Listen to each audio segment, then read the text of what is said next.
Oahe, Lake Sharpe, and, oh, you can't hear me? Mic right there.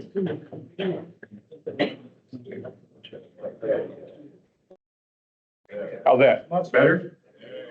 All right, so my name is Mark Fensel.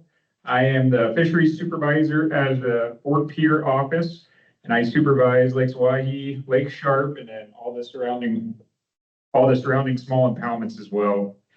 Thanks for showing up tonight, Game Fish and Parks, public meeting on Lake Oahe and Lake Sharpe. Tonight, we have two presentations for you, one going over, the sport fish and prey fish of Lake Oahe, and then doing the same thing for Lake Sharpe as well. In attendance tonight, we have quite a bit of GF&P staff here. Importantly, we have Bob Hanton, who's going to be giving the update on Lake Sharpe, and Dylan Grabenhoff is going to be giving the update on Lake Oahe. We also have two of our other biologists here, Kyle Panda and Bram Boone are both resource biologists here. And then we have several people with law enforcement and parks. So after the meeting, if you have questions regarding, parks or law enforcement in the area, feel free to stay after the meeting and ask any questions that you may have. The format for the evening is that we'll actually go through both presentations first. We'll go through, Lake Sharpe and Lake Oahe. And I do ask that you hold all of your questions till the very end. That way we can run through both presentations for both reservoirs. And then if anybody does want to take off, they can leave. But again, we want to get all the information out all at once. And then after that, we will stick around and answer whatever questions you may have. So with that, we'll get it started. And the first presentation again will be Bob Hanton talk about Lake Sharpe.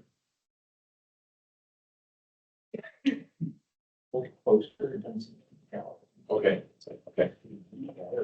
All right. Can everybody hear okay? Okay. I guess we'll just kind of work with our mic and make sure, hope it holds out. So, as Mark said, my name is Bob Hanton, one of the fisheries biologists out at the Fort Pierre office. I'm going to give you the update on Lake Sharpe. You clicking? Let me see. Try advancing that. Here, let me back up. Let's back it out. While we're doing that, we'll just get it loaded back up.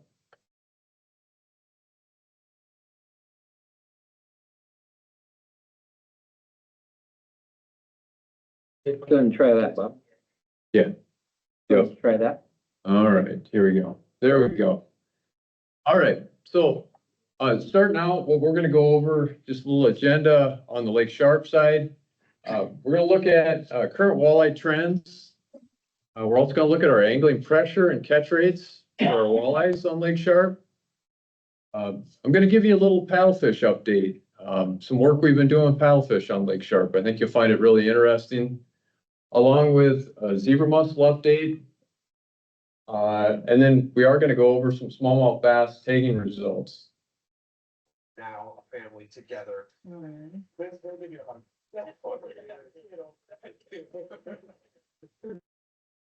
It's not clicking again. Not clicking again. Maybe I'll just have you advance as we go. You guys have a second-rate tech guy is the issue. Stephanie can attest to that. Okay. Well, we'll put up with that, Nick. Lake Sharpe is our second smallest reservoir in the state. 81 miles long, average depth of 31 feet. Oh, that's my family. My bad. Oh. We're at this. Max depth is 77 feet. That's down in the lower portion of Lake Sharpe, where that deeper zone is. 200 miles of shoreline. And we do have two bordering tribal partners with Lower Brule Sioux Tribe and Crow Creek Sioux Tribe.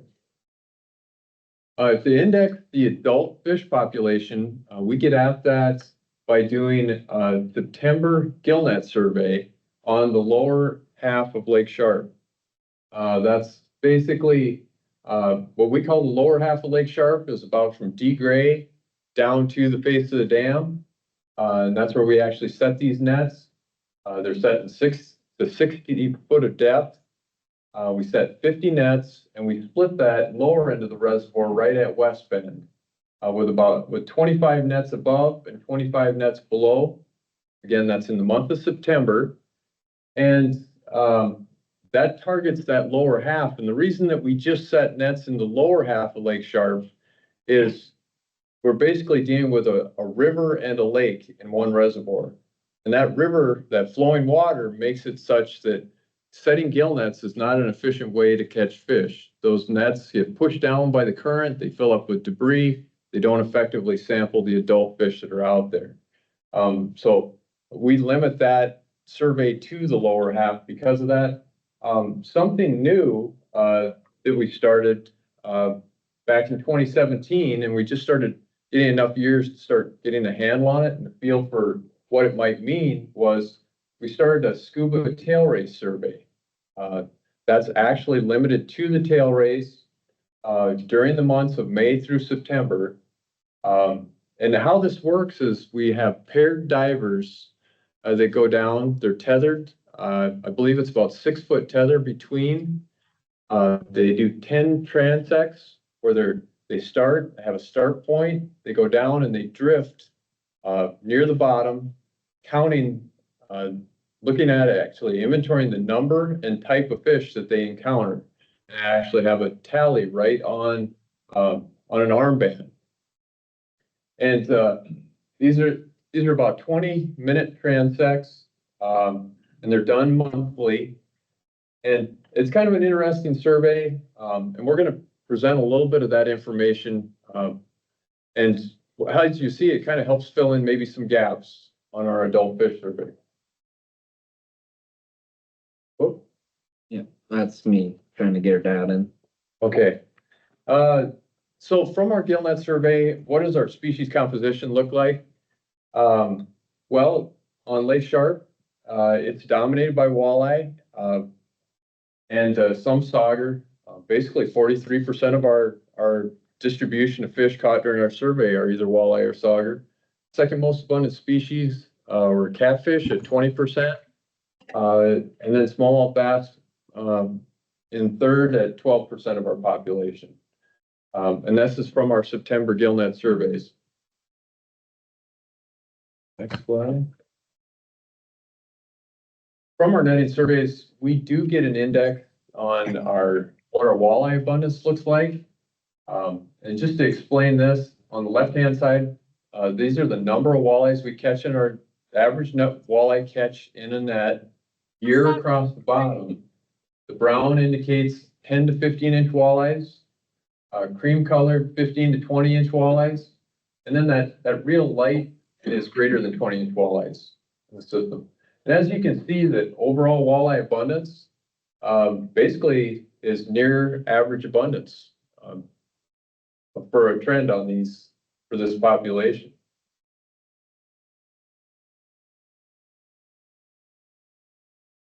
Looking at the actual walleye size structure, or what we have for size, again, we've got abundance walleyes on the left-hand side, length across the bottom. Since we've got a metric, we did put up the yellow bar indicates 15-inch and larger walleyes. So any walleye that's on that yellow bar or to the right is 15 inches or larger. This survey, again, is conducted in the month of September. And from what we have here, it shows that 25% of our walleyes were 15 inches and larger when we conducted this survey. But it's important to remember that this survey is done after our fishing. Most of our harvest occurs on Lake Sharpe. So, and you also know that there's bars that come right up against that yellow bar. Those are walleyes that would be like your 14 and a half, 14 and 3/4 inch walleyes that are soon to be 15-inch walleyes. So we have good replacement coming up behind. Okay. Sorry, I was mute the guy. I mentioned I was going to talk a little bit about how that scuba survey incorporates in. First, starting out though, the bottom graph there indicates the number of walleyes we catch per net on average across year.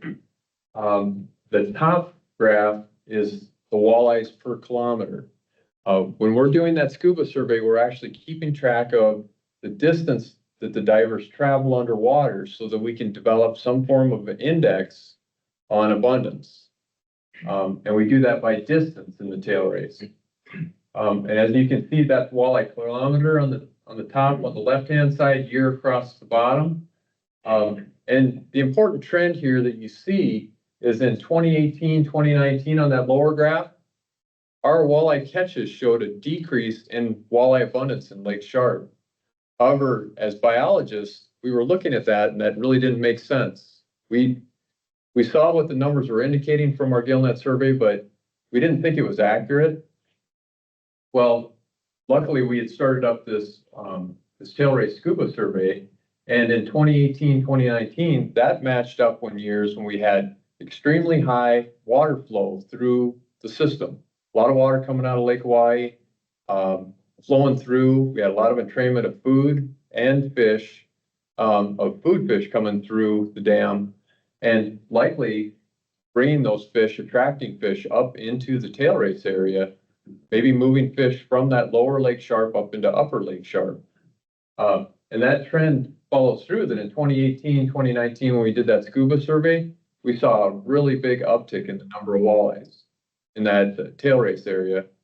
The unfortunate part was that when COVID hit, we stalled out or stopped our scuba surveys. We had some change in staff, didn't have as many certified divers, so we got some gap years from 2020 to 2022. Would have been nice to see how those bars fit. And as our abundance in 2020 and our gill nets came up, it would have been interesting to see if that dropped in our scuba surveys to kind of tell the full story. But then started the survey back up in 23 to 25. And the catch or the counts for walleyes per distance did drop down in the scuba survey, but we were seeing near average counts in our walleye abundance on lower Lake Sharpe. And those match up with years when we didn't have as much flow through the system. So it's another tool that we're kind of incorporating from a survey standpoint that might help explain our walleye population and fish distribution in Lake Sharpe. So another interesting part of that scuba survey is it's done monthly, May through September, basically late spring into early fall. The general trend that we see with that survey is an increase from May to September of walleyes in the tail race. And this is kind of this matches up with what anglers see from a fishing aspect.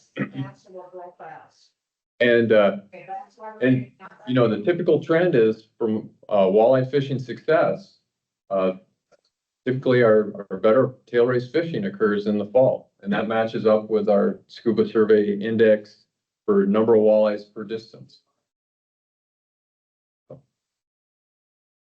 Overall walleye condition, this is how skinny or plump a walleye is. Basically, the larger the number on the left, the plumper or fatter the fish. For our walleyes on Lake Sharpe, right around 80 is a condition factor that's normal, 80 to 85. And the blue hash mark line of 10 to 15 inches and red of 15 to 20 is indicated. And then kind of that orangish bar of greater than 20 on that system there. What you see is that our 10 to 15 inch and 15 to 20 inch walleyes, relatively stable condition factor. There is a drop, as you can see, in our greater than 20 inch walleyes. However, that's based off of 2 fish, and basically our larger walleyes in that lower end of Lake Sharpe really aren't that plump. There's not a lot of food year round there in the form of food, of fish, so condition is lower. We also know that if you caught a bigger walleye or a 20-inch walleye in the tail race where fish and trained fish is present year round, you would see a whole different condition of those fish, of those 20-inch fish. They'd be a lot fatter. So like I said, you know, our bread and butter is our 15 to 20-inch walleyes on Lake Sharpe. Really condition is just below 80. which is the long-term average that we've seen since 1997 to 2025. Basically, these fish are right on the mark, just slightly below our average. We do look at a metric of growth with our walleye population. And really what that is if a walleye achieves 15 inches by age 3, that's always kind of a bar that we try to achieve with these fisheries. Lake Sharpe, on average, has a tendency to range from it taking 3 to 4 years to achieve that 15-inch mark. And it varies up and down over time. You can see that in the 2017 to 2019, we were closer to that 14-inch mark as a 3-year-old walleye jumped up, that they started growing a little faster, 2020 to 2021. And then we've slowly trailed back down, but still acceptable growth and what we'd expect in Lake Sharpe. Fishing pressure, basically this is measured from May to August. These are the number of boat trips that we've seen starting in 2019 through 2025. And you can see the trend from 2019 to 2020. Of course, 2020 with COVID, we saw a spike in all our fishing pressure on all our reservoirs. COVID was really the perfect opportunity to social distance and go fishing. It was a perfect outlet. We saw a natural trail off in the years after COVID. And then in 2024 and 2025, our boat trips increased again. Long story short, we're right at it, just above average for our fishing pressure or boat trips. As far as catch rates, what we've got here is this is the number of walleyes caught per hour on Lake Sharpe. And we've got years across the bottom. You'll see there's a couple red circles in there. In 2019, we started doing our creel surveys every other year.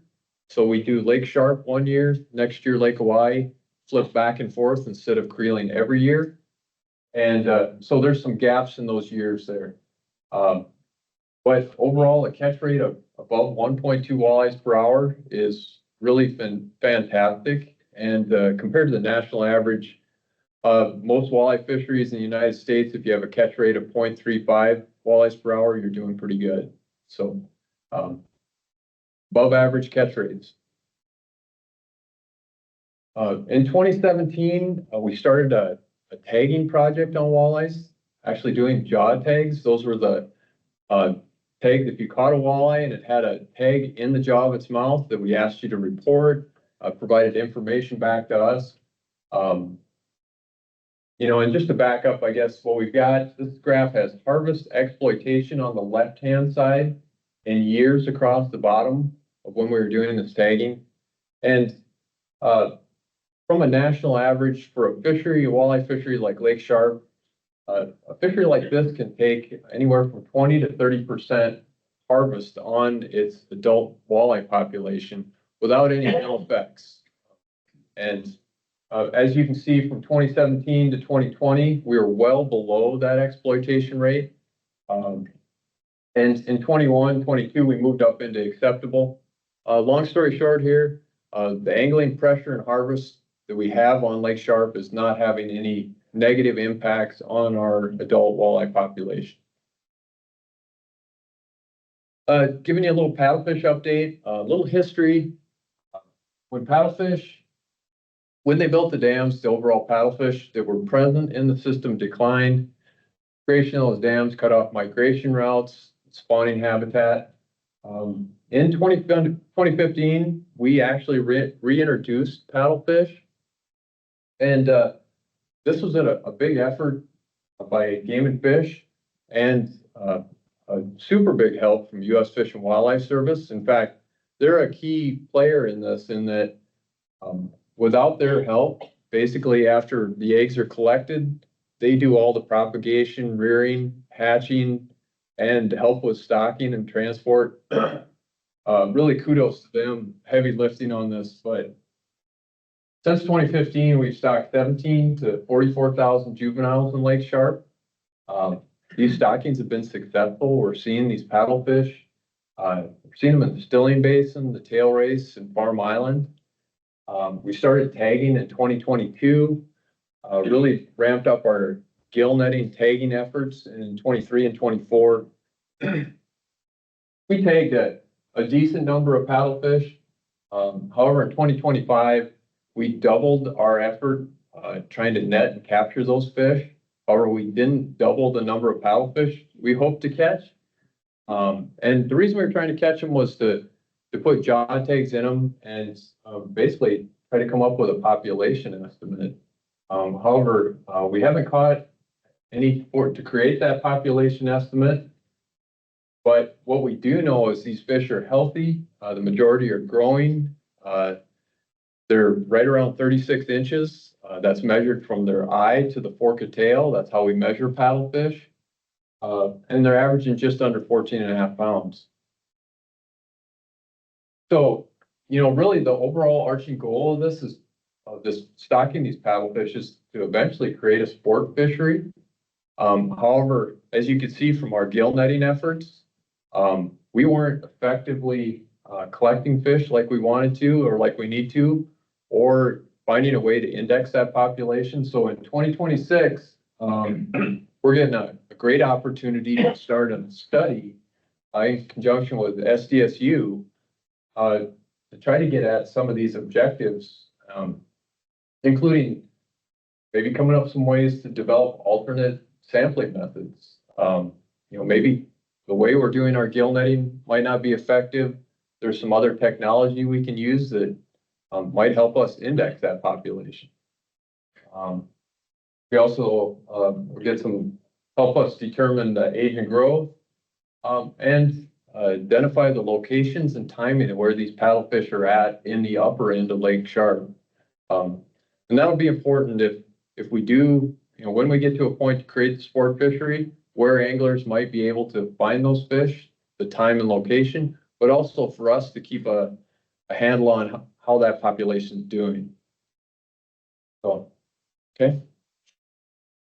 Last, I did mention, I was going to give you just an update on zebra mussels in Lake Sharpe. Zebra mussels were first detected in 2019. We found them down near the face of the dam at Big Bend on the dam itself. At that time, we classified the entire reservoir as positive, which it was. I mean, when you have a positive detected of zebra mussels in a water body, it's all classified as positive. But for a long time, as we all know, they were restricted to that lower end of Lake Sharpe. However, this July, we did find adult zebra mussels in the stilling basin. And all different sizes. And in addition to that, after we found those, we did get reports from the folks that had drinking water intakes and some irrigation intakes, and they were finding attached mussels to their intake structures as well. So take home message here is zebra mussels are now present reservoir wide in Lake Sharpe. It's that much more important to clean, drain, and dry, not transport lake water. We want to slow down the spread of these. We don't want to move them around to new waters or other locations. So I guess at this point, I'm going to turn the mic over to Dylan, and he's going to give you a little update on smallmouth bass. Yeah, sorry for the quick little change here in the middle, but I'm just going to kind of pinch hit for Bob here and talk about our bass tagging project that some of you guys might be familiar with, and then kind of give you some of those results, and then we'll talk about what we're going to be doing with this data in the near future.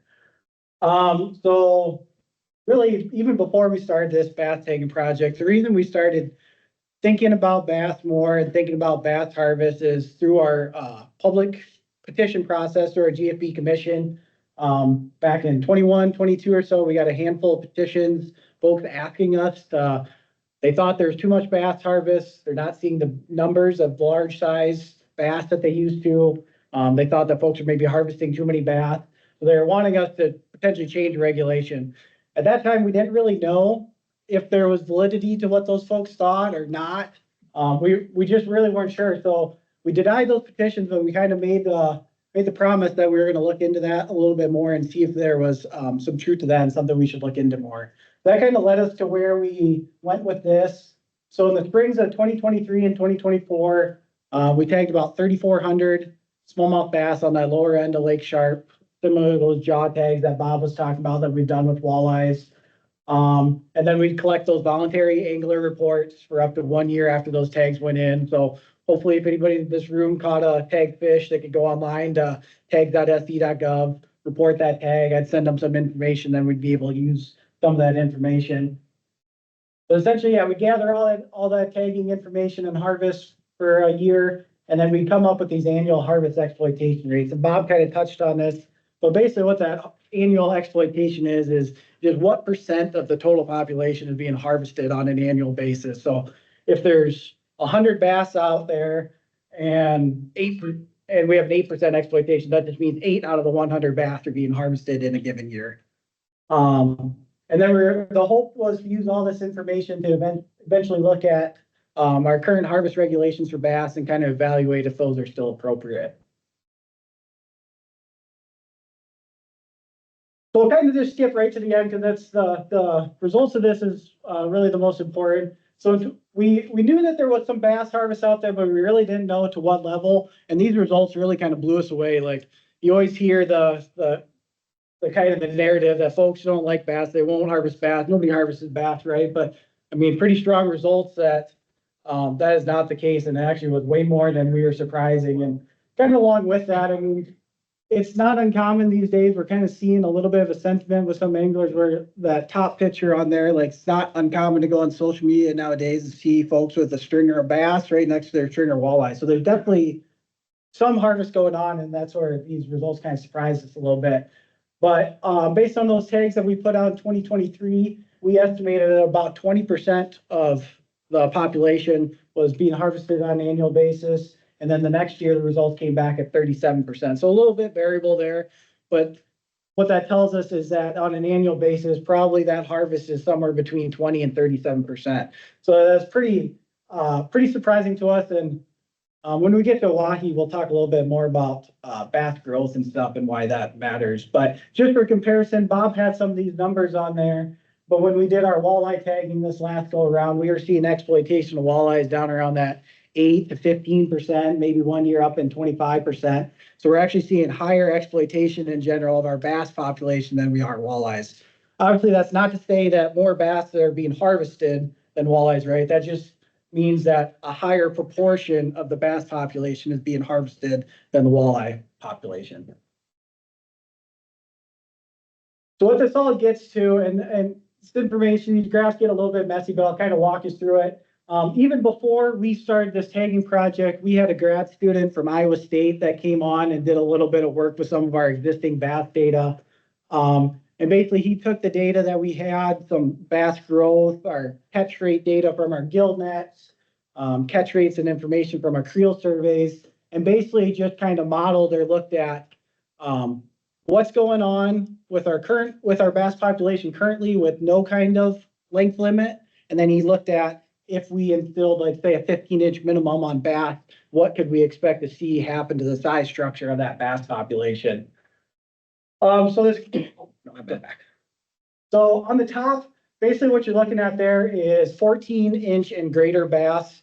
So kind of, we call it the preferred size bass. And then the bottom graph is just looking at 17 inches and greater, or like getting into that trophy realm of bass.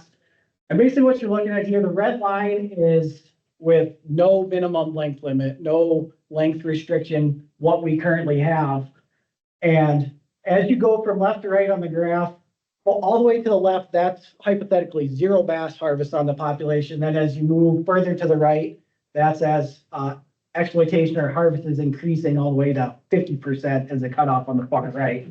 But what you see with the red line on the far left is even with no harvest, population can only support a certain number of 14 plus an inch bigger fish at 30%. And then same down at even with no harvest on the bottom, only 10% of that population is going to reach 17 inches and bigger, just due to natural mortality and potentially too many fish in the system. If there's no harvest and stuff like that, growth will slow.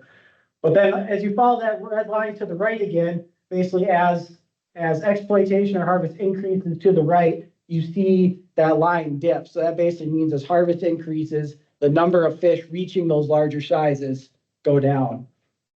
I put the two little black boxes around there. That's basically from our tagging data that I just showed. So our exploitation is somewhere right there in that black box. So you can kind of see where that red line crosses through that black box at what percent of the fish are reaching those larger size classes.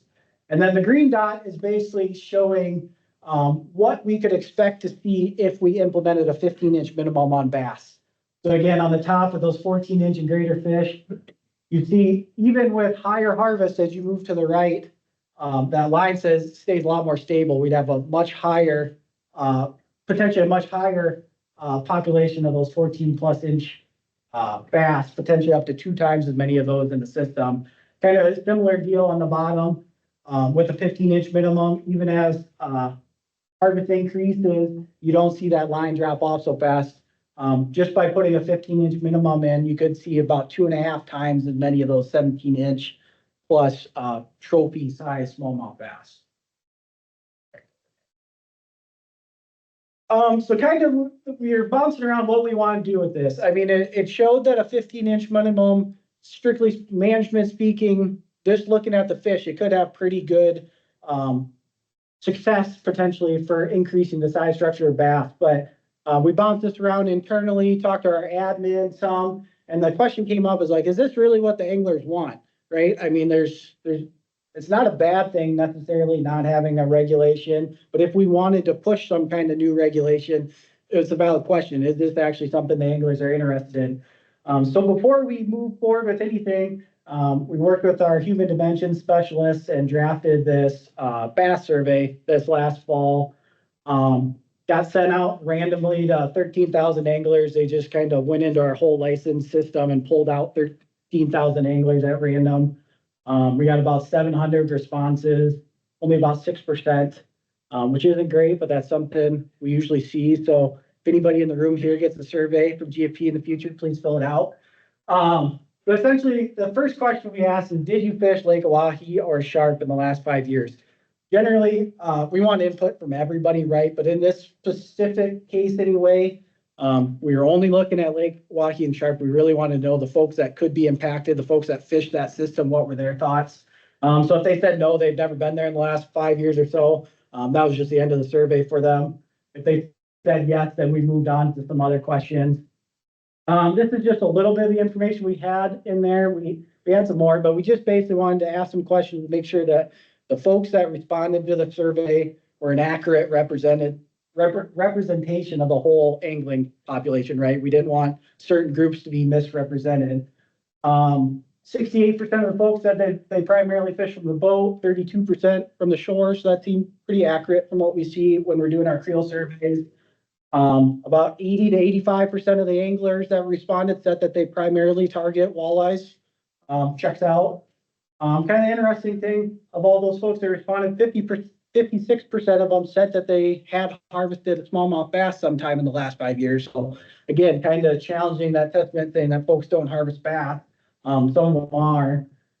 And then we kind of just laid out some of the things we talked about, like if we were to propose a 15-inch minimum on bass on Lake Sharpe and Oahe, here's kind of the pros of it, right? We could see more of those larger sized individuals.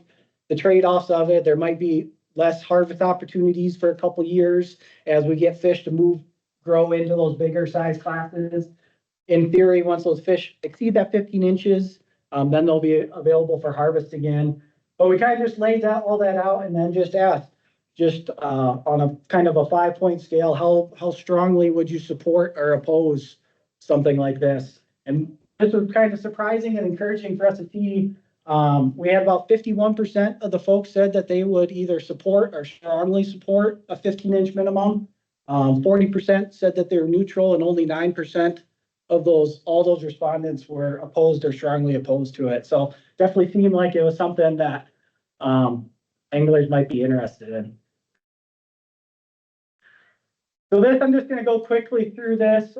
This is just kind of our process of if we're going to bring something forward for a regulation change. These are kind of the steps we go through. Even if you're not interested at all in this bass stuff, this might still be informative to you, because if we talk about walleye regs or something like that, at least for aquatics, it's the exact same process. So it just kind of lays it out for you. But just for transparency, we are fully expecting, we are gonna be, internal aquatic section GFP, we're gonna be proposing a 15-inch minimum on smallmouth bass for Lakes Oahe and Sharpe, year round. We do that in January, February, kind of starting in our internal rule process. From March to June, there's a whole lot of stuff going on. Myself and other folks in our office, we have internal discussions with aquatic staff around the state, any other fish folks who are interested in it. I've had meetings with park staff, all the parks up and down the river that might have an impact or something to say on it. Talk about law enforcement staff, what this might mean for enforcement. And just, yeah, really kind of getting those discussions going with internal staff about what they think about this proposed regulation. And then also, this is our opportunity to have meetings with different stakeholder groups. So whether that's bass clubs, bass tournaments, Walleyes Unlimited, if there's anybody, the Walleye Coalition, if there's folks in this room that are interested in having conversations about that, don't be afraid to reach out. That's our opportunity. We want to hear from you guys. And kind of in that time frame, that's when to do it. We have to have those conversations. Then ultimately, if it makes it through all those steps towards the end of June, some of our upper aquatics administrators, they ultimately go to our department secretary and our wildlife division director to kind of get the final sign off from them before we bring this to the GFP commission. If it makes it through all those steps, this regulation would be presented as a proposal to the commission at the July meeting. Depending what the commission does with it, they can just, if they don't like it, they can kick it out right there. If they accept it as a proposal, that opens it up for a 60-day public comment period, which would be open up all the way up until the September commission meeting. So again, that's, whether it's this or anything, that's your folks, that's your opportunity to comment and weigh in on stuff like this. So definitely encourage you to utilize those options. But then again, then it would come back in the September commission meeting for potential finalization. If approved then, it would go into effect for the 2027 calendar year. I think that's all I had on it. Bob had a little bit of summary up here. I didn't know if you want to go over any of it. I mean, it's, I'll just give you guys a chance to look at it. Just some bullet points of what Bob talked about, mostly with the walleye and paddlefish stuff. So. I think we're good to switch to walleye. Sounds good. All right, we're gonna switch over to Oahe now. Are you taking questions on? We're gonna move to Oahe quick. I'll try to go through it in a somewhat timely manner, and then we'll take all questions.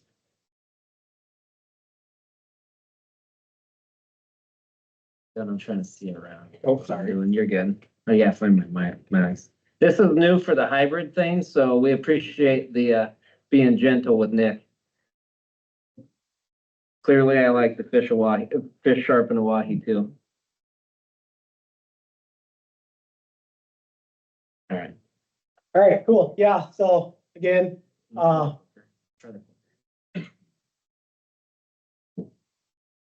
how this works here. So yeah, moving to Lake Oahe, a lot of the information you'll see here will be very similar to what Bob talked about as far as like what the graphs look like and stuff, but I'll walk you through certain ones. See,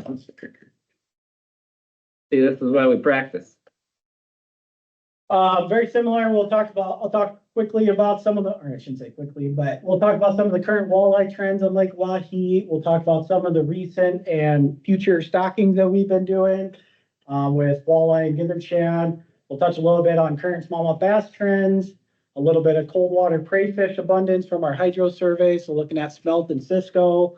Slide or two, looking at angling pressure and some information from our creel survey this past summer. A little bit on walleye jaw taking. I'll have one quick slide on there talking about our salmon spawn and stocking that we've been doing, and then a quick zebra mussel update. So I threw this one on here because before we jump into it, you'll hear me talk a lot about upper Oahe and lower Oahe, so I just want to kind of clarify what we're talking about here. Obviously, when it comes to management on Lake Oahe, it can be a monster, right? It's a giant reservoir. It can provide a lot of challenges for managing a system as large as this. So when we talk about management, we break it down into two zones. The upper zone is from the Highway 212 bridge there by Whitlock Bay up to the North Dakota line. And then the lower line is from that 212 bridge down to Oahe Dam. And this actually works really well for us because with a system this size, we see really distinct differences between the upper zone and the lower zone. Obviously the upper zone has some more of those major tributaries coming in, the Grand River, the Moreau River. So it's generally a little more turbid, it's warmer, kind of more shale, less of that rocky substrate, a little shallower, I think I said that. But then you look down at the lower end, you have the Cheyenne coming in there, but not as much water flowing in from tributaries to the lower end. Generally a lot deeper, it's clearer, it's colder. You have a lot more of that rocky gravel substrate. And kind of just based on some of those different habitat and water characteristics, we see the walleye, all fish populations kind of do different things on the two different zones of Lake Oahe. So it almost lets us kind of functionally manage the fishery as two separate fisheries, even though it's one. So this graph here is just kind of looking at all the fish that we caught in our gillnet survey on Oahe in 2025. Again, Bob kind of touched on it. We also do the Oahe survey in September. We run 216 gill nets kind of randomly across the entire lake, all the way from Pollock down to Peoria. So it could be it's a pretty time intensive endeavor. I think we usually have 9-person crews and it can take us 2.5, 3 weeks to do this. So it's a lot of work goes into this. But yeah, this is basically just looking at the breakdown of the different species we catch. So on the left here is lower Oahe. There's a bunch of different species in here, but the main takeaways is walleyes made up about 30% of our catch. Channel catfish are another big component at 32%, and then smallmouth bass at 24%. Then kind of all the other species just make up minor contributions. You look to upper Oahe on the right.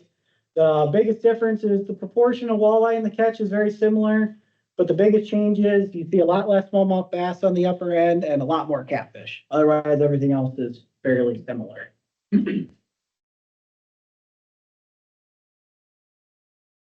This graph here, like Bob talked about, is just looking at the average number of walleyes that we catch per net in our gill net survey. So again, on the y-axis are the up and down there, you have the average number.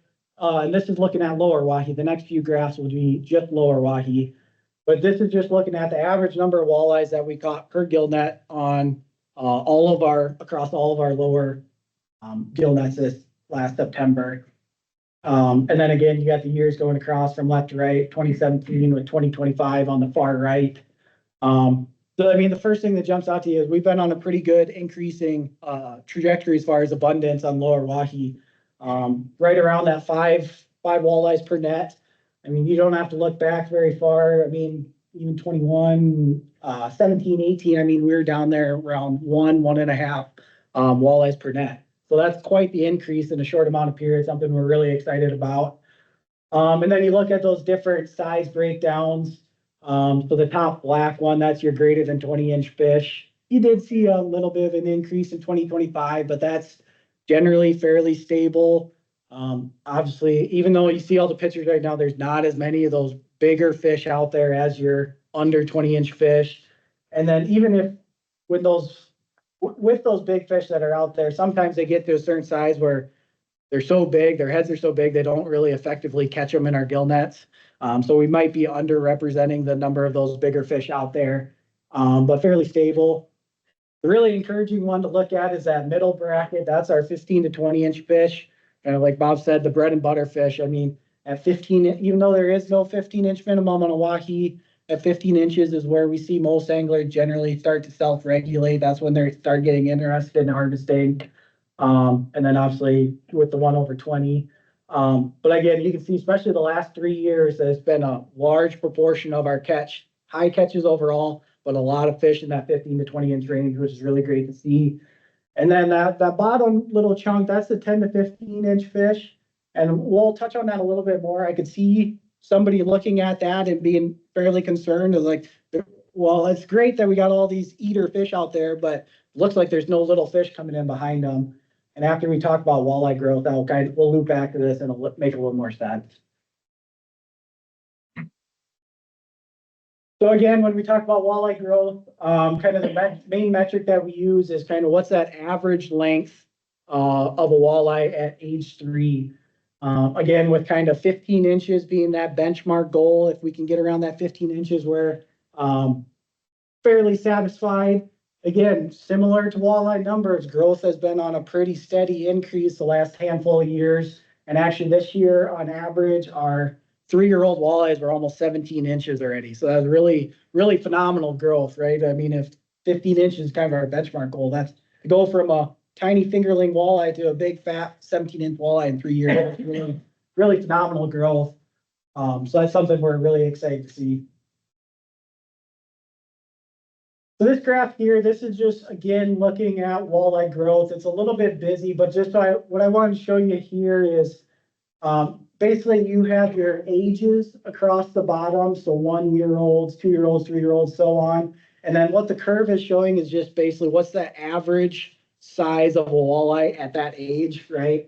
So, well, the first thing you see is this curve is a lot steeper beginning and then it levels off, right? It makes sense. The fish grow a lot very quickly their first few years of life, and then that growth starts to kind of slow off a little bit as they get older.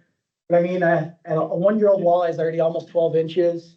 At age 2, they're hitting 15 inches. So I mean, again, our goal, if we could have them hit 15 inches at age 3, we'd be happy. They're reaching that a full year ahead, which is great to see. And then at age 3, 17 inches, up to 18, 19 or so, and then it kind of slows off after that.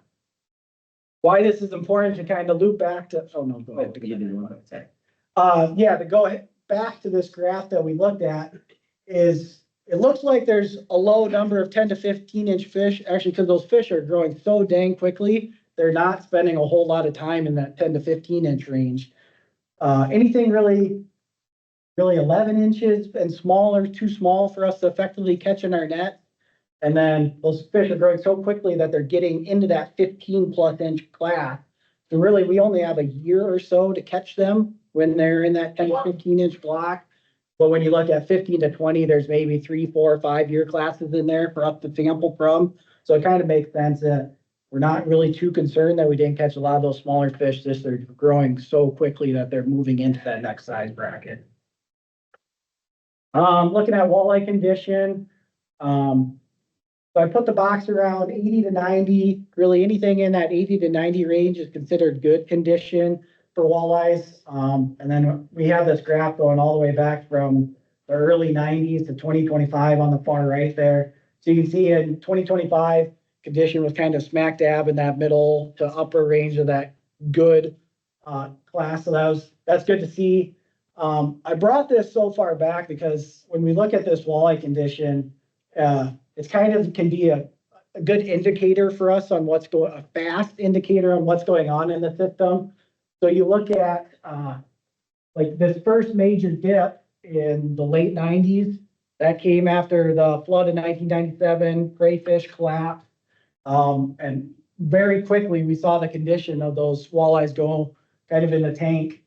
Even before we saw numbers drop off, that kind of poor condition was the first indicator.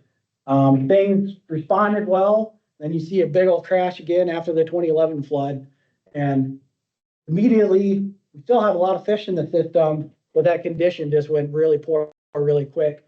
So we just kind of track this as it can be a way if we see condition dropping pretty quickly, we might know something's going on. So now we'll talk about a lot of the same stuff, but now we're switching to Upper Oahe. So that, again, that's that Highway 212 bridge up to the North Dakota line. And again, this is just looking at the average number of walleyes that we have caught per net on that upper zone. I put the scales up and down the same between lower and Oahe. So if you can kind of remember about where the bars were on the lower end, just to kind of let you compare to the upper. Things are lagging behind a little bit on the upper end. But definitely the last 3 years have been a vast improvement from what we were seeing for quite a while there. Like I mentioned on the lower end, this past year, we had about 5 walleyes per net. This year on the upper end, we're sitting at about 3.5. So a little bit behind, but it's definitely seems to be moving in the right direction generally. And there's always gonna be a little bit of variability, between years. Just with these nets are randomly generate sites and stuff like that. So as you would expect, sometimes they'll go up and down, just kind of artificially. The other thing to point out here is just again, looking at those different size classes and very consistent in the number of those smaller fish, those 10 to 15-inch walleyes from year to year. Again, really a testament to that good natural reproduction that we have on the upper end with those tributaries. There's always pumping out at least decent year classes, some years better than others. But really the vast improvement these last 3 years is looking at those big jumps in the 15, 20-inch fish. I mean, you compare 23 to 25 to what we were seeing 17 through 22. There's a lot more of the fish in those kind of the eater size range on the upper end. Again, just looking at walleye growth, that average size at age 3 on the upper end. Kind of similar deal, maybe not quite where we want to see it, but these last 3 years definitely improving in the right direction. And actually this last year in 2025, our average size for age 3 was like 14.9 something. So I mean, pretty much at that 15-inch goal. Obviously, if we can exceed that, great, but really finally getting back up there to a level that we're excited to see. I mean, you don't have to go back just a handful of years ago in 2022, our average size for an H3 walleye was only just under 12 inches. I mean, you compare that 12 inches, the upper end that year to 17 inches, what we're seeing now in the lower end. I mean, that's a pretty stark difference. So we'd like to kind of see this continue to rise over the next couple of years, but finally kind of getting up into that range where we're happy to see it. Again, looking at condition, I won't go back through this too much. Nothing really too different. You can see your different sizes there with the different colors, but then you can see on the far right there in 2025, kind of smack dab in that 80 to 90 range again, what we would call good condition. So even though the fish are growing a little bit smaller overall, they are in still good condition. So transitioning a little bit to stocking, we'll talk a little bit about walleye stocking and then we'll talk about shad stocking. So we started stocking Oahe in 2017. I'm not going to talk about that too much. Started stocking for the first time in 2017. Really, the last time that Oahe had been stocked was late 80s, 90s, somewhere in there. And that was kind of just on a trial basis. Otherwise, no walleyes had ever been stocked on Oahe for going on 25, 30 years since then. Kind of started it on a trial basis in 2017, didn't know if it'd work. If you guys have been in these meetings before, we've talked about this where we've been pleasantly surprised with how stocking's been going on Oahe. So we've kind of gotten in this rotation where we're stocking Oahe every year, but alternating zones. So generally, when you talk about stocking, it's not a great idea to stock the same places with lots of fish every single year. You can actually run into, you're stocking a bunch and then lo and behold, you got a good natural reproduction year. If you get too many year classes stacked on top of each other, you can actually see reductions in growth. You see that conditions start to decline. There's too many mouths out there. So while we want the most walleyes possible out there, we don't want to stock too much where we starting to see that growth start to slip off again. So fortunately for us, like we talked about with such a large system as Oahe, we can kind of get away from that by stocking the 2 different zones. So we can stock the same lake every year, but we can stick them up to the north one year and to the south the next year, and they're not moving all that much. So we can kind of keep them separated that way. But you can kind of see the numbers there, kind of starting in 2021, getting into that alternate year stocking. Anywhere from about 2.5 to 3.5 million fingerlings on an annual basis. And again, in 2025, we stocked about 3.5 million fingerlings on the upper end of Lake Oahe. Looking forward to 2026. So we'll be switching back to stocking the lower end in 26. I didn't put an exact number on there because at this time of the year, we're still submitting stocking requests. When we talk about stocking, us managers have to submit requests on a statewide basis. So we'll submit a request for Oahe, and then the Northeast will submit requests for Bitter, Wabe, and so on, all the way down the list. And then ultimately it goes to our admin to kind of cipher through all that, look at what everybody wants, prioritize, see how all those numbers fit into what our hatcheries can do. And then they'll kind of kick it back with, okay, this is kind of our priority rankings. And then obviously all that still hinges on, we gotta have a good spawn next year in 2026 to get those eggs to even stock anything. But that being said, I anticipate a similar stocking in 2026, somewhere probably in that 2.5, 3.5 billion fingerlings. Actually, the last handful of years, Blue Dog State Fish Hatchery has done a fantastic job. In most years, they've exceeded our requests, so feel pretty comfortable that we'll have something comparable in 2026. So this here is just looking at more specifically where we stocked the walleye fingerlings in 2025. So I won't go through them each one line by line, but then you can kind of see the numbers and where they went. Probably the one thing to mention here, one of the numbers that the lowest number that might hop out to you is West Pollock. The reason we stocked a few less fish there, obviously Lake Oahe is a interstate reservoir, also managed with North Dakota. So we work really closely with our counterparts up in the Bismarck office as far as management. And kind of what they're seeing up on the North Dakota portion is they're seeing pretty good numbers of small walleyes, but they're having pretty slow growth, pretty poor condition. So they were pretty nervous about pumping more fish into the system up there. Kind of what we were talking about, why we don't stock the same places every year. They honestly didn't want more fish in the system right now until they could get other things fixed. So again, to kind of work with them a little bit, we took some of those fish maybe away from Pollock and moved them further south. So moving over to our gizzard shad stockings, hopefully folks are a little bit familiar with this. So we won't spend a ton of time on it, but when we talk about shad stockings, this is pretty much just trying to get more prey fish in the system up on Oahe. But when we talk about these numbers and stuff, this isn't moving little shad like you can envision a walleye eating. This is moving big pre-spawn, like 2 pound, 2-3 pound average adult shad. The nice thing about shad, we move them early in the spring out of Lake Sharpe when they're getting ready to spawn for the first time.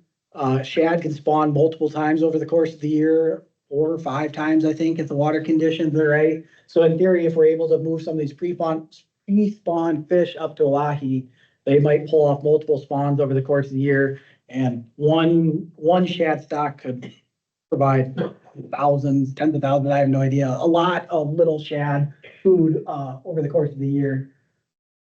So again, we've been doing this since all the way back to 2012, but just for stay with some current years, I just went back to 2021. A handful of those years, you'll see we were kind of alternating, because what we were doing there for a little while is we were only stocking shad in the same areas that we were stocking walleyes that spring. Kind of the thought process is if we're getting more predators, more mouths out there, we should probably get a little bit more food in there and try to, which worked. But then it kind of dawned on us, or I should say dawned, but we kind of moved over to a different approach of as long as we could get our hands on a lot of shad, there's not a bad thing to moving them all up and down the reservoir, right? Even if we're not stocking an area one year, getting shad in there can still be a good thing. And fortunately for us, though, in 24 and 25, we started stocking them all the way up and down Lake Oahe. Luckily for us, we were getting pretty successful at catching shad, getting our hands on them. So this last year in 2025, we moved just over 2,600 shad, which was a record again, which has been the last few years. So we've gotten pretty successful at moving them. So kind of changing gears a little bit to 2026. I just said that we were stocking them all over the place.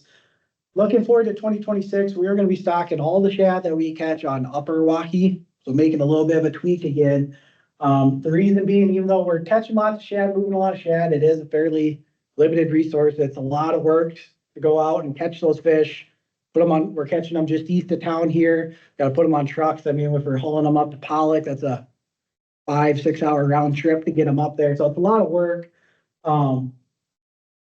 So yeah, being a limited resource and with that really good walleye growth we're seeing on the lower end, better growth on the upper end, but not quite where we want it to be. kind of making the decision to, we're really gonna pour the coals to Upper Oahe with our shad stockings, really see if we can push that needle on that walleye growth a little bit more. And again, I didn't put a specific number on there. It's really, we'll move as many as we can catch, but typically we have fairly small time window based on water conditions to catch those fish. And then obviously it's a lot of work to capture them and move them. So we've been pretty successful at the last couple of years, and we'll just hope for the best this year and move as many as we can. And then again, you can just see the specific locations that we stocked here. Nothing too exciting, fairly similar numbers between sites all the way from West Pollock, down to Peoria near the dam. So a couple quick slides on smallmouth bass. So this is very similar to our walleye graphs. This is just looking at the average number of bass caught per net in our gill net on the lower end, with years from 2018 to 2025. So this is kind of where it loops back to what I added on to Bob's talk with Lake Sharpe and a potential regulation on kind of why we're seeing some of the things we're seeing is we're seeing a good increasing number of bass out there, good abundance of bass. But when you start to look at those different size brackets, really the population is dominated by sub 15-inch fish, 15 inches and smaller. We've maybe seen that improve a little bit, 23 to 24. I mean, you look back to 22, 21, I mean, we're seeing 80, 90% of the population at that 15 inches or smaller. So this is where maybe there was some merit to those petitions we discussed on not seeing the size structure of those bass anymore. It seems with the high harvest, maybe we're clipping off that top end pretty quickly, but good numbers of bass out there. And then flip to the next graph. We got a lot of bass out there and they grow really quickly. I put this on there just to kind of interesting to compare it to walleye growth. So even though bass and walleye can be similar in certain aspects, growth is something that's different that we can track. So if you remember on lower Oahe, an age 3 walleye was reaching 17 inches. To get a 17-inch bass, you gotta go all the way out to 7 or 8, maybe even 9 years of age. So that's just some important thing to talk about. When you talk about a big bass, it takes a lot longer to grow them out to that size than it does a walleye. Similar graph, just looking at smallmouth bass abundance out of our upper Oahe gill nets. Lower abundance overall, and things have kind of been tracking off, but this really isn't, not too concerned about this, but it really goes back to what we talked about with those differences in water and habitat between the upper zone and the lower zone. There's not as much of that rocky habitat on that upper zone. It's just generally more shale, it's dirtier. Bass typically like a lot more of that clean water, sometimes colder water. So we just typically don't see a lot of bass on the upper end anyway. So whether there's anything meaningful to this dropping off the last few years is kind of hard to say. But then again, even though there's less bass up there on the upper end, the bass that are up there, they grow very quickly and very similarly to the walleyes. But again, taking them 7, 8, 9 years to get to that 17-inch range versus just a handful of years for walleyes. So this is just one quick graph on our cold water prey fish abundance, i.e. smelt and Cisco, from our hydro surveys this past July. Basically what you're looking at here, similar to gill net graphs on the up and down, that's just the abundance of fish out there. Without getting into the nitty gritty too much of how we do this survey, it's not actually a number, it's more so a density. We drive these transects with a souped up sonar kind of, and this is basically, when we drive a transect, it'll spit out how much water we actually looked at, the volume of water that we looked at while we were driving our transect. And then, so this is the density of the fish that were in that volume. We can extrapolate it out to a number, but this is just a little easier to look at. So you got smelt on the top and Cisco on the bottom, going back from 2016 on the left to 2025 on the far right. I put the little red circles on there because it is important to note the difference in the scale of these. You see the top end of smelt in 2025 is getting up around that 15, 16 range versus our highest Cisco in 2022 is at 6. So really, if you put these on the same scale side by side, even in years where we have low smelt numbers, they're still rivaling or higher than our best Cisco numbers. So that's just important to note, but really the encouraging thing to see is, especially with the smelt, is just been on this steady increasing, abundance the last 6 to 8 years. With things actually looking really, really good this last year in 2024 and 2025. The kind of the interesting thing to see and it's kind of expected, and really when smelt numbers are starting to go up now the last couple of years, you're starting to see those Cisco numbers go down. And part of the reason why this might be is smelt can actually be a really big predator on juvenile Ciscos. So Ciscos will spawn in a midwinter, late winter underneath the ice. So early spring, March or so, their juveniles are kind of popping out. That's right when massive waves of smelt are moving up shallow to go spawn, and they're just hammering those young of year Cisco. So they actually kind of work inversely as one goes up, one goes down, and that's why we saw kind of after 2011 flood when we flushed a lot of the smelt, didn't have a whole lot of smelt out there. Then we saw the Cisco numbers go up. Now we're kind of seeing things kind of flip flop again. Just real quickly looking at angling pressure. So this is just the number of trips from May through July. So obviously not a comprehensive whole year. Rather, we just look at this kind of during the few of the primary boating months, just to kind of look at trends on what's going on out there. 2025 on the far right, you can see we had really a fantastic year as far as the number of folks out there fishing on Oahe. And I think that's a testament to a lot of this data we've seen. There's really phenomenal fishing up on the big lake right now, and that's showing through in the number of folks out there. I mean, you compare that back to the COVID booms, like Bob talked about, 2020 and 2021. We're getting right back up to where we were there, at least on Oahe. And I kind of said it, so it's kind of interesting to see this after. It was kind of hard to present this to folks in 2022 because we saw this big drop off. But if we had brought this graph out to some older years, I kind of said that after 2021, it seemed like things were just returning to normal. You know, we lost some of those folks that we gained during COVID, and that kind of showed that then things kind of leveled off for a few years back to the old normal. But it is encouraging to see then, testament to the good fishing, things really bumped up in 2025. So just real quickly looking at here, this is just a little bit of information from our creel survey this last year. So again, Bob mentioned that we do it every other year, 1 year Sharpe, 1 year Oahe. So this last year in 25, we were on Oahe. And then, so the middle line, I guess, is upper, bottom is lower. I threw the average party size and trip length on there. It's just sometimes interesting to look at. That's pretty normal. But then the next two are just looking at those walleye catch rates that we generated from all those interviews that we collected. The first one is looking, so we asked a question on what was your primary species targeted, whether they'll respond walleyes, bass, catfish, whatever it might be. So that first graph, that's just looking at the catch rate, so the number of walleye caught per hour of all the anglers, regardless of what their primary species targeted was. And then the second one is looking at the catch rates of folks that said they're primarily targeting walleyes. So not surprising, the folks that said they're primarily targeting walleyes had a little bit better catch rate.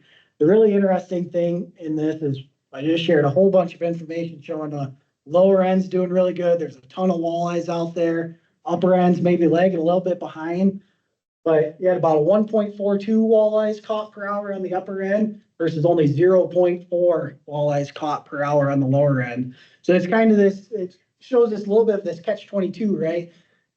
We want a lot of fish out there. We want a lot of bait. We want those healthy fish, but that can kind of come at a trade-off sometimes. I mean, when there's probably a bunch of folks in this room have seen it, when there's big schools of shad and bait and stuff out there, those walleyes can be fickle and a little hard to catch, and they were kind of seeing that sometimes. So, just real quickly talking about harvest exploitation, and the reason we're bringing this back up is because we started jaw tagging walleyes on Oahe again this last year in 2025. So just want to throw some numbers out there on what we had seen in some previous studies that we had done. So again, we touched on it, talking about exploitation. That's just the proportion of the population that's being harvested on an annual basis. They did some tagging back in 99 through 2003, saw anywhere from 17 to 22% so nothing too crazy. 2013 through 2016. That study, they broke it out between upper and lower, so I put the different values on there, but you can see kind of anywhere from that 15 to mid 30% exploitation. Then I put the numbers on here for 2025 so far. I say thus far because we tagged these fish in April, May of this last year, so we won't have, I'll be collecting information from people that catch them up until April or May of 2026. So these numbers might go up a little bit, but you'll see they'll go up a little bit, but they're going to be much lower than what we've seen in some of these previous studies. So even though we have a lot more walleyes out there, they're really healthy. Actually, we're having a lower proportion of the population being harvested. So that's encouraging to see, and kind of interesting to, we kind of expected it a little bit. I don't think it was intentionally planned this way, but do you remember flood of 97? And then our first data set of tagging came right after the 97 flood when things probably weren't very great out on Oahe. And then lo and behold, 2011, and then our next set of tagging data came right after 2011 when things also probably weren't very good in the system. And that's where you see a lot higher percent of the population being harvested when we had those lower condition, fish were growing slower. Now fast forward to 2025 when a lot more fish out there, but they're healthy and growing quick. We're not utilizing as many of those fish. One quick slide on Chinook salmon stockings. You can kind of see there the numbers that we've stocked the last handful of years. 2023 is important to note because the fish stocked as juveniles in 2023, those would have been the fish returning this summer, or this past summer, I should say, into the fall of 2025 for our salmon spawn. That's those fish kind of coming to the end of their life cycle. And you can see in 2023, we stocked about 710,000 juvenile salmon. I think that really showed that it was a pretty strong salmon season. We had an okay spawning season. Maybe things were a little under the average or not quite where we want to see, at least at the ladder, but we did some good work electrofishing and catching salmon in other places. So we definitely met our egg goal per se. But yeah, you can see big stockings in 23 and 24. And really what that's driven by primarily is we took decent numbers of eggs in South Dakota. We got help from North Dakota. They sent us excess eggs. And then those 2 years, we actually got additional eggs from the state of Washington, which really helped us bump up our stock numbers. I mean, you can see from 2022, we only stocked 169,000. That came from only eggs we took in South Dakota, that we were able to bump that up over 700,000 with help from those other states. 2025, we weren't able to get those eggs from Washington, but so numbers came back down a little bit. But then again, this last fall, during the salmon spawn, South Dakota collected about 1.2 million eggs, and we got an additional 800,000 eggs from North Dakota. So about 2 million, and generally the rule of thumb is of the eggs we take, about 1/3 of those actually make it to being a fish stocked in the water, just with egg viability and stuff like that. So plans are to stock about 650,000 salmon this next spring. Quick zebra mussel update for Oahe. The zebra mussels were first detected in Lake Oahe in the fall of 2023 when we had some staff doing check the boat docks after they came out of the water. That fall of 2023, we found 2 adult mussels at Cow Creek Ramp and 1 at East Shore or Core Bay. They're on the east side of the dam. Again, that was just early detections, very few adults, but at that point, that was enough to lift Oahe as positive. So even though at that time, that's the only place we saw them, all the AIS regulations for a positive water went into effect all the way up and down all of Lake Oahe. Flipping forward to 2024, went back out, found 1 mussel at Cow Creek, was the only mussels we found. So they're still there, but just, again, it was just some early detections, low density populations probably. Fast forwarding to fall of 2025, that just a couple months ago, staff went out, they found pretty high densities at Cow Creek. Seemed like they finally maybe took hold a little bit. I don't know if they if you guys quantified any numbers, but it was a pretty substantial amount of mussels at Cow Creek. And then the new one was at both of the ramps in Spring Creek, both at the Marina and Lighthouse boat ramp. They found 40 to 100 mussels at each of those boat docks. So that was kind of a new area nearby to Cow Creek, high use area, a lot of boat traffic in and out of there. That was a new one for this past fall. But again, I won't go through all this. This is just kind of a summary of what I talked about. Maybe Nick can just leave this up for a few seconds if you want. I know I talked for a long time. I'm ready to let you guys ask some questions and stuff, but yeah, you can kind of look this over and then maybe Mark will facilitate the question and answer. All right, thanks, Dylan. Let's give you guys a hand.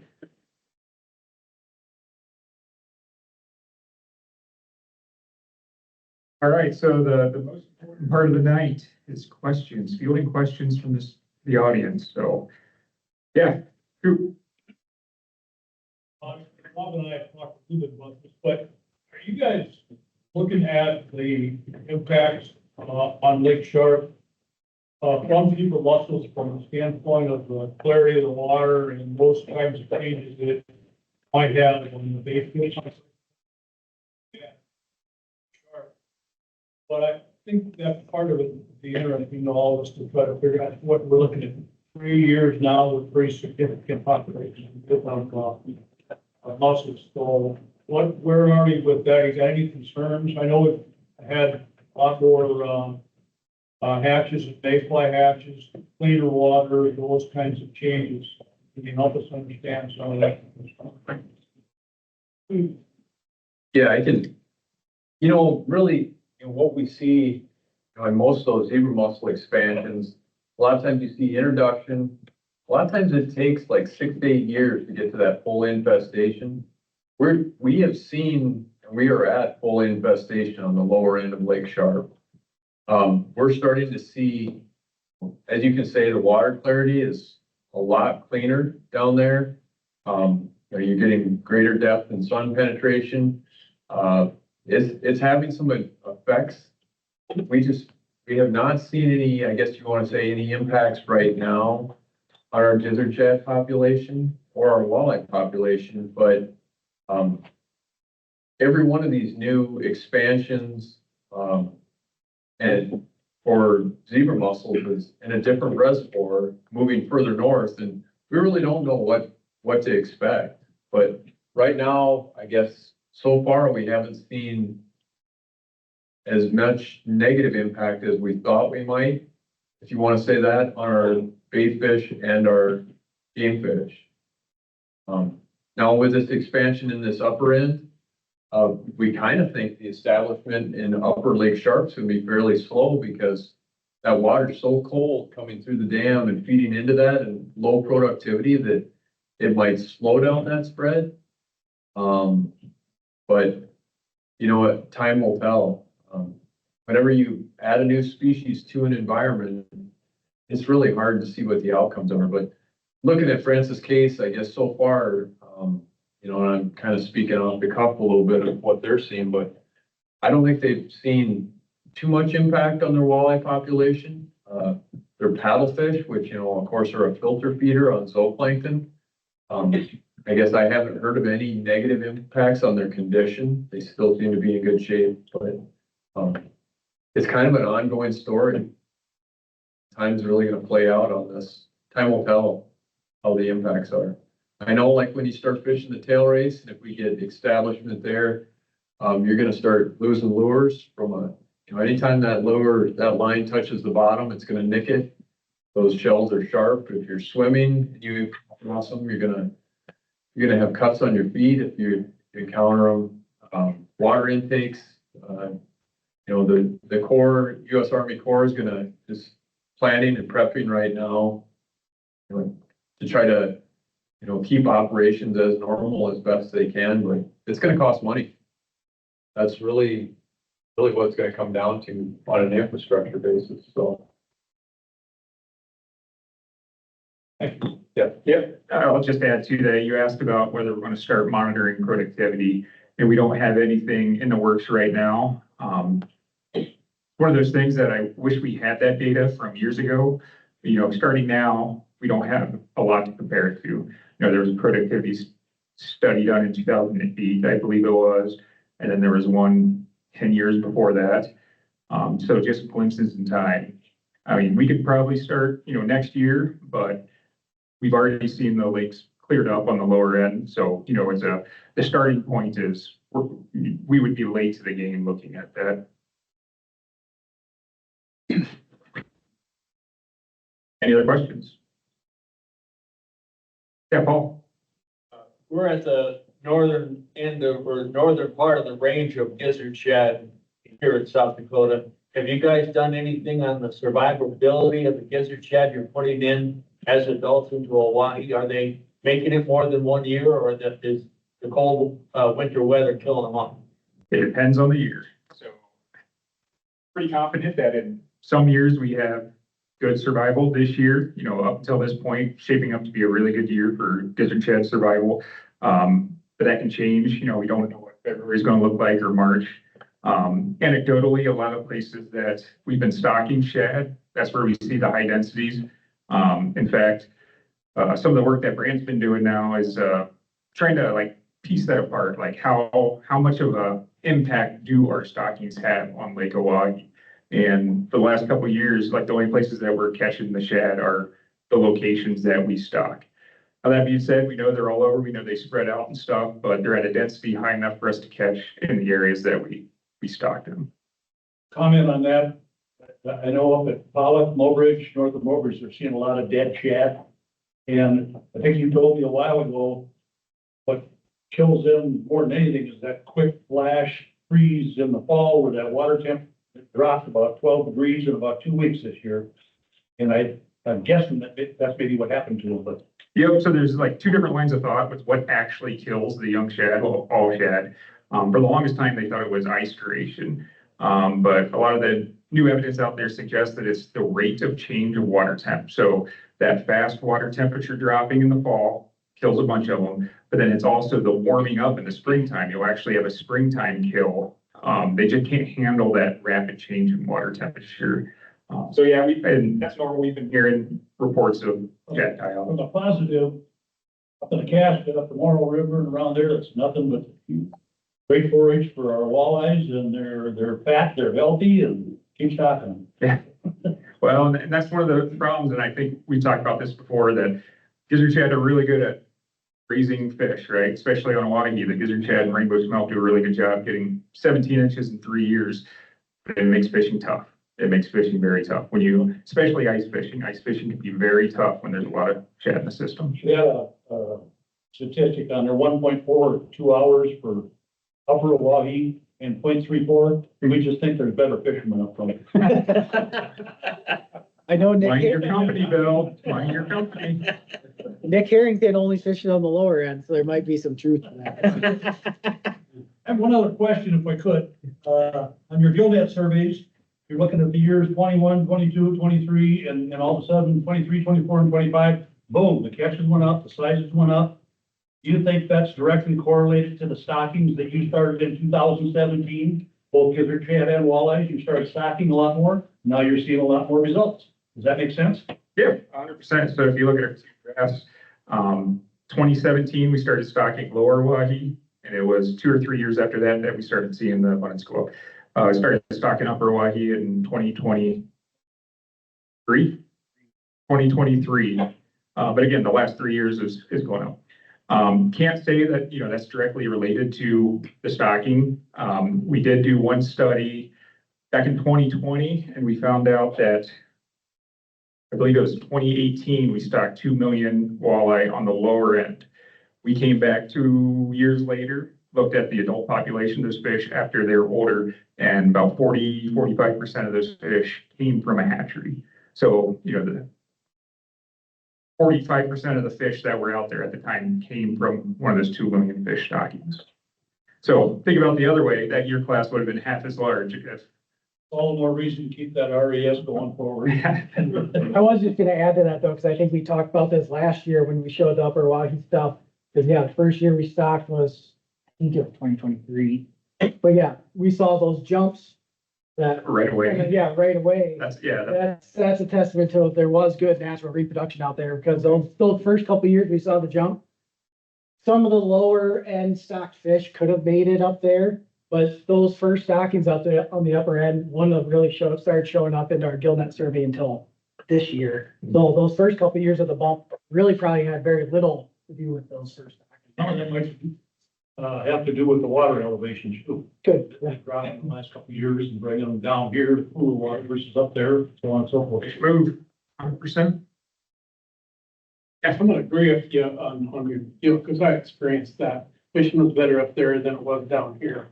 But I also saw a lot of fish on our craft down here, just couldn't get them to bite. Yes. I mean, you hit it right on the nail on the head. That's a very common sentiment this year. Guys were saying they saw the fish, they couldn't get them to pop. They're big up north. We caught some big ones down here too, but it seems like the bulk of them was Footlock Bay and north. And Whitlock was the hot spot, Whitlock, Swan Creek. So all this bait fishing here is just, how much does that affect the salmon fishing? How much does the big fish affect? Big fish, a lot of big fish, is that make it hard to catch the salmon as well, or I'm guessing it does. Yeah, I mean, anytime you have a fish that's has a lot of food available, it's going to be harder to catch. Right? So like, Bob can attest, a lot of us can attest, when you have those, when you're driving over those giant schools of fish out there, it's hard to catch fish, or giant schools of fish. You know, one interesting note though, along that line with gizzard, shad and salmon, is it changes techniques of how you fish for salmon on that lower end. And, you know, gizzard shad are a warm water species, so they stay above the thermocline. What anglers were actually experiencing this year fishing for salmon is they would see salmon down below the thermocline and try to catch them. They're having trouble catching them. They bring their lines up and fish just above the thermocline where those shad schools were. Those salmon, they were cleaning them. They were cleaning those salmon and finding gizzard shad in their stomachs. Pretty confident, you know, it adds up that those salmon are coming up through the thermocline, feeding on shad. You need to be fishing where they're actively feeding. They were probably going back down below the thermocline and just digesting and not active, even though that's where you saw them later in the day or when they weren't feeding. So changes techniques and tactics, whether you're fishing walleyes, salmon, you know, whatever you're targeting, bass. Shad do change the game a little bit, and that's just an angler learning We've technique. got one of the things, pretty open this year, we have no boat ramps up. We'll Lake Hawaii. Is there a chance to get a boat ramp in while the water, before it freezes? I mean, it hasn't froze, but just have at least, I think we could get by with one. You know that, I guess I'm gonna defer that question to our park staff. We have a regional park staff and, you know. Oh, yeah, I'll address that. Pat Busher, Regional Park Supervisor. It's a game. So you've got open water that can change rather quickly. And it's just not when the water is frozen, the condition of the ramp itself.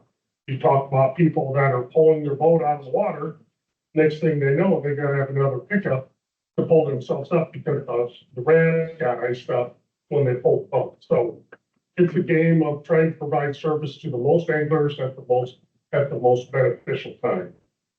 We don't hand out common sense bills.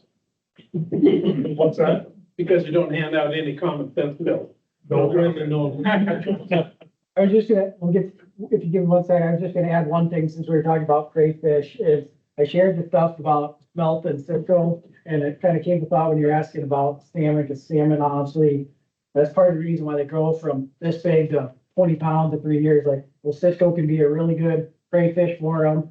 Obviously, there's been the big fish craze on Oahe the last handful of years. That's really, we hear from these groups a lot, like smelt, like everybody wants smelt. Smelt are really good for growing small or walleyes up to medium walleyes. Obviously, a big walleye will utilize smelt too, but when you think about a 30-inch walleye, they can eat one 12-inch Cisco. They might have to eat 15 smelt to get the same energetic value. So when we kind of are seeing those populations flip-flop, that's definitely something we're gonna be monitoring now. And that's just something to think about, like the kind of a balance between those two different species. Like Both are good, but Cisco definitely have their kind of niche for the fishery too. If 45% of the fish that you're catching in the nets are coming from hatcheries, it seems like a great question would be, what are we doing as a state to improve our hatcheries? And to be able to put more fish out there, and that's where the money ought to be spent. If you're gonna spend $15 million to improve our hatcheries, and it creates $350 million worth of tourism revenue, seems like that's what we ought to be talking to our politicians and our legislators about, where we ought to spend the money. How do we go about influencing them to do that?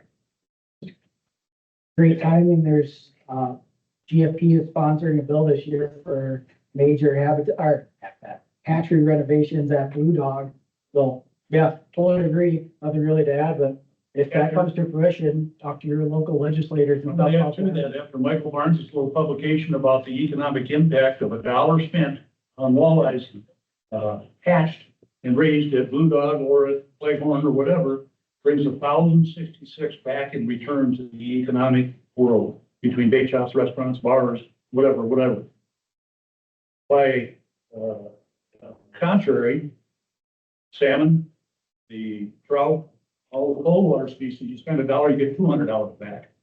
If we take some of that money and you get some RAS and built, keep pumping walleyes into the system. There's plenty of forage out there, they're not starving. We can handle more walleyes. Let's get those RAS built, and whatever we can do to help, we're ready to do it. We'll be at the legislature, they've asked, and we're waiting. We need to get those things going. I like this.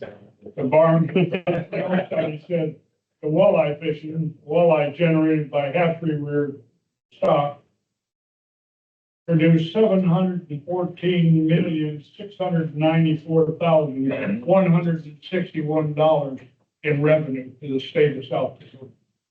Now that will help you guys get the funds you need to build the hatchery. Votes from the politicians.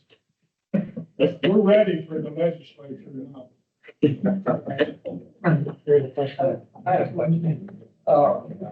This year's first time I caught any walleyes. Walleye work, walleye sarcoma, north of the Canaan. Minnesota has it, Western Law, North Dakota's carved. But we don't have anything on our website to address what it looks like. I mean, they are gross. Also, can you eat them? You know, that's another question that pops up.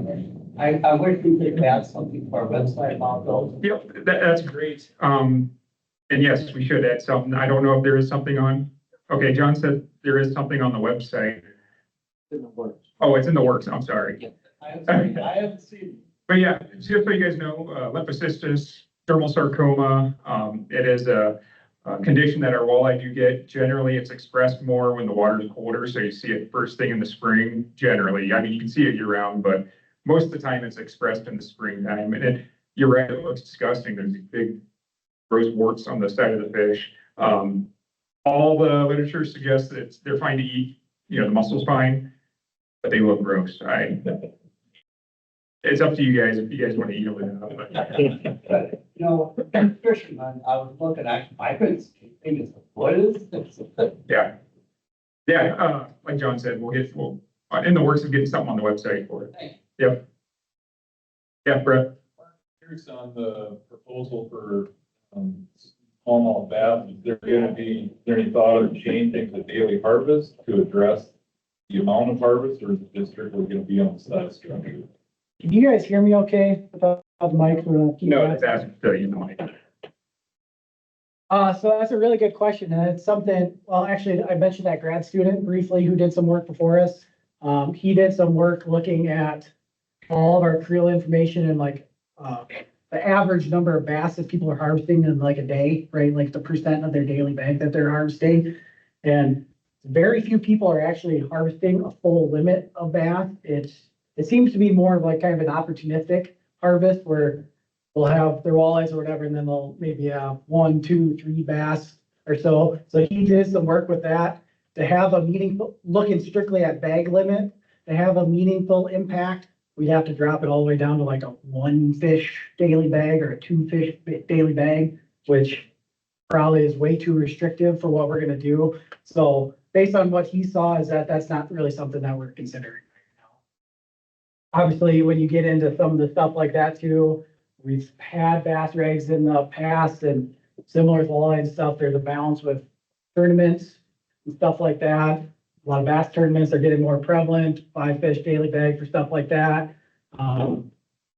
Either trying, if we went that route, trying to get those folks to adopt something different, or then if they don't, then we dive into the realm of tournament exemptions, which gets weird, and we're generally trying to steer away from giving exemptions for certain tournaments. So no, that's not really something we're pursuing right now.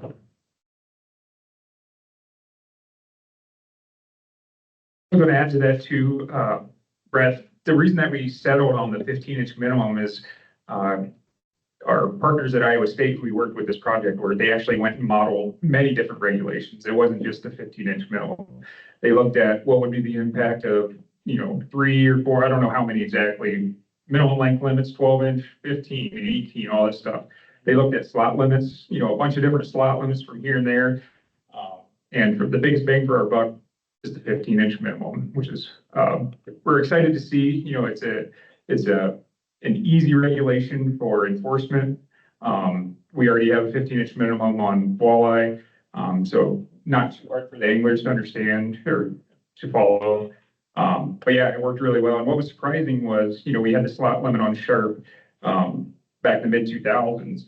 And from his work, he came back and looked at that and kind of reviewed that. And, kind of what we found on the backside of that is that was not the best regulation to have for the population characteristics Lake Sharpe expresses on smallmouth bass.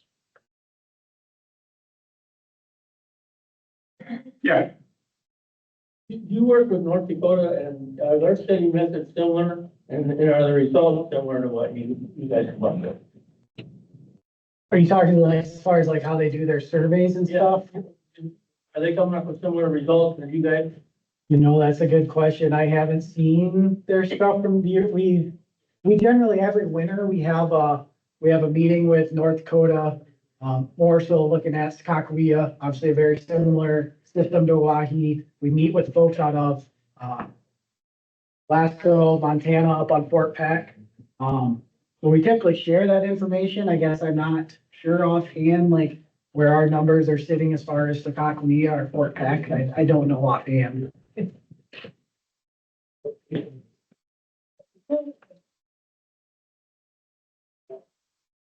What's the natural recruitment trends on Upper Hawaii? I mean, so far, so that graph that we showed on upper line, that's all natural recruitment up until probably this last 2025. So the big bumps we had, or relatively big bumps we had in 2023 and 2024, those would have been natural recruitment at that time. Yes, we could have had some fish move up that we stocked on the lower end that moved up, but more than likely, that's all natural recruitment.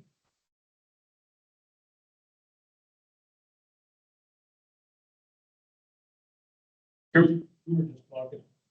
Okay, this is the one thing that I get asked a lot about, and that's the issue with where the bass compete directly with walleye for all the forage. And if you have too many bass, and you don't have any walleye, if you have too many walleye, you don't have any bass. You'd be able to go through some of that, some simple way of explaining to people that, especially in light of the fact that we've kind of been all over the board in regards to limits and management issues in this system with or without large populations of bass. Mm-hmm. The system can hold good populations of both and not have any detriment to the other one. There is a little bit of overlap in their diets, but actually very little. We've done, my gosh, I don't know how many diet studies we've done. We just finished one up on Oahe just 7 or 8 years ago, where we go through, collect the bass and pump their stomachs to see what they're eating. We did the same thing for walleye. There is a little bit of overlap, but bass just eat more crayfish, more invertebrates. It's not a heavy competitor with walleye. Smallmouth bass are not a heavy competitor. That being said, you do see a bass that will eat a Cisco. We've seen it, and but the number of them is so small, the occurrence is so small that you're not seeing that competition. We can have great bass numbers on lower Oahe. We have good bass numbers on lower Oahe, and our growth is the best we've seen in a very long time. You know, there's no indication there that they are competing with one another. I was just gonna add to what Mark said and kind of just elaborate a little bit on that. Is like, even if there's diet overlap, that doesn't necessarily mean competition, right? It turns into competition when prey is limited. Definitely not what we're seeing on Sharpe or Oahe right now. So even if they're not really eating the same things too much, but even when they are, only an issue when that's limited, right? That's definitely not the case right now.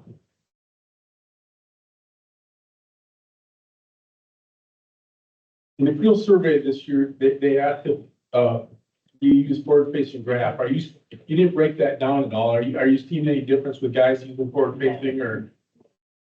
Yeah, it's kind of interesting. I guess I don't test my memory a little bit, trying to remember. So it's not gonna be exact, but I think the first thing we found was that like 80% of folks didn't use it, 20% did or so. So I mean, that's again, like, that's another thing you hear a lot of, everybody's got it now, right? It's gonna be the death of fisheries. Like, well, not everybody has it, and it might increase in the future. And that's kind of why we're starting to ask those questions now, just to track it.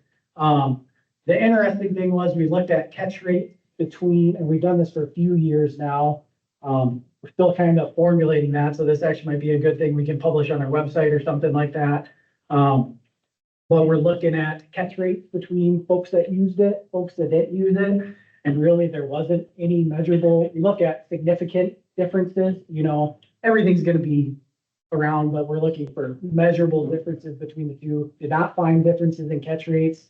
Actually, the interesting thing was if you looked at the exact numbers, folks that did not use it actually had higher catch rates than the folks that were using it.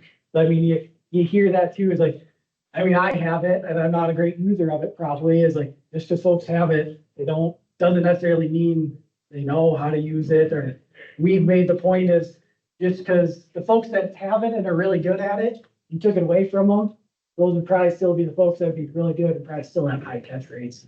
The reason that is, just like me, I've got two of them, but I'm not watching the video game, I'm fishing. If you're looking for big fish and targeting for tournaments, I think they're a must, but if you're just fishing, put them in the truck and leave them there.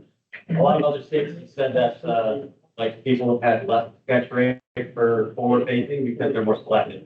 They're not out there forward faced and the bidder is gonna catch that in their boat. Those are, like you said, those guys that are, they're more so being selective at the fish they're casting in. So they're gonna usually have less overall catch rate. Yeah, that's a good point. That's something we've tried to look at a little bit too. We've explored the idea of like average size of the fish caught between users and non-users of it. Where it gets difficult with our creel survey is we can't take measurements on the fish that people don't keep. You know, they can tell us they caught 6 28-inch walleyes, but we can't verify it. So it's something we're, considering trying to tease out ways to look at that specifically, but yeah, good point.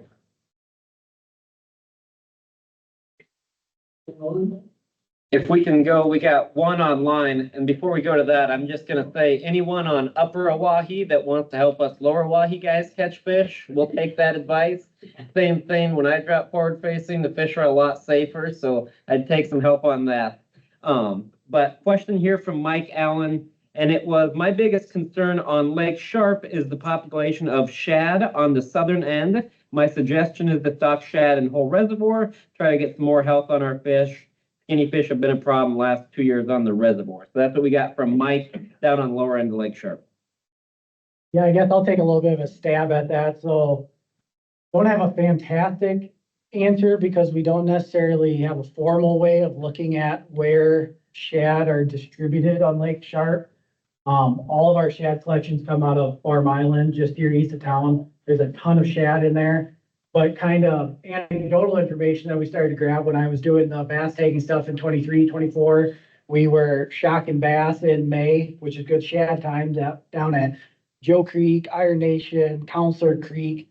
And there was oodles and oodles of adult spawning shad in those bays down there, honestly rivaling numbers that we were seeing on Farm Island. So again, after the spawning period, hard to say where those fish go, where the juveniles produce go, but at least during the spawning season in May, we were seeing a ton of shad on the lower end of Lake Sharpe too.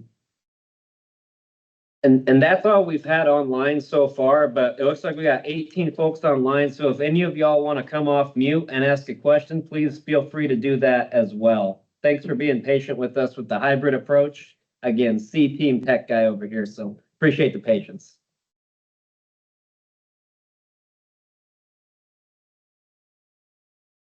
Nobody is. Thank you, guys. Thanks, everybody, for showing up. We'll be around for a little while, so if you guys do have any questions, anything pops in your head, feel free to grab us and, ask us questions. Thanks, everybody.